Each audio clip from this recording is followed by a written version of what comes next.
Madame, Monsieur, bonjour, bienvenue sur votre chaîne Feb Media TV. L'actualité en continu sur l'Afrique et dans le monde. Washington contribuera à assurer la victoire de Kiev, a déclaré le coordinateur du Conseil de sécurité nationale des États-Unis John Kirby. Washington estime qu'il est trop tôt pour discuter des pourparlers de paix, Moscou-Kiev, car aucune des parties n'est prête pour de telles discussions, a déclaré dimanche à Fox News le coordinateur du Conseil de sécurité nationale NSC, pour les pourparlers de paix, John Kirby. Lorsqu'on lui a demandé si le président américain Joe Biden devait pousser la Russie et l'Ukraine dans des pourparlers de paix, Kirby a déclaré qu'il était temps pour les États-Unis de continuer à soutenir l'Ukraine. L'objectif de Washington est de faire en sorte que Kiev puisse déterminer comment la victoire est décidée et dans quelles conditions.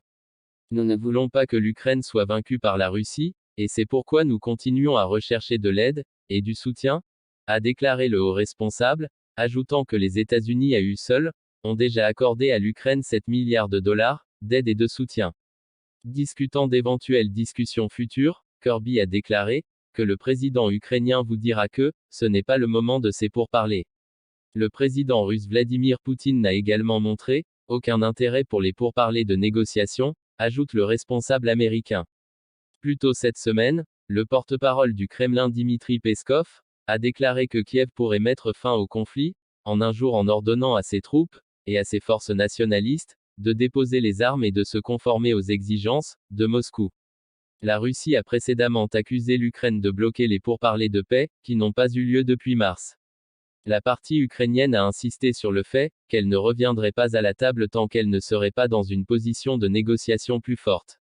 Le négociateur en chef de Kiev David Arashkamia a laissé entendre la semaine dernière qu'un tel moment pourrait survenir fin août. Dimanche, Peskov a déclaré que ce sont les États-Unis et leurs alliés qui misaient sur la poursuite de la guerre et empêchaient Kiev de même penser à la paix. Le Kremlin pense que le temps des pourparlers viendra, car le bon sens finira par l'emporter. La Russie a déployé des troupes en Ukraine le 24 février, invoquant l'échec de Kiev, à mettre en œuvre les accords de Minsk, qui visaient à donner aux régions de Donetsk et Louhansk un statut spécial, au sein de l'État ukrainien. Les protocoles négociés par l'Allemagne et la France ont été signés, pour la première fois en 2014.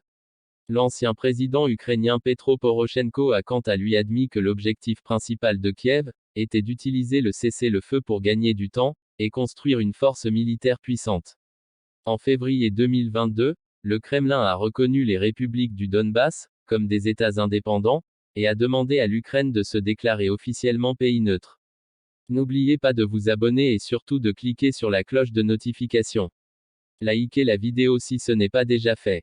Laissez aussi votre point de vue en commentaire. À bientôt pour une nouvelle vidéo.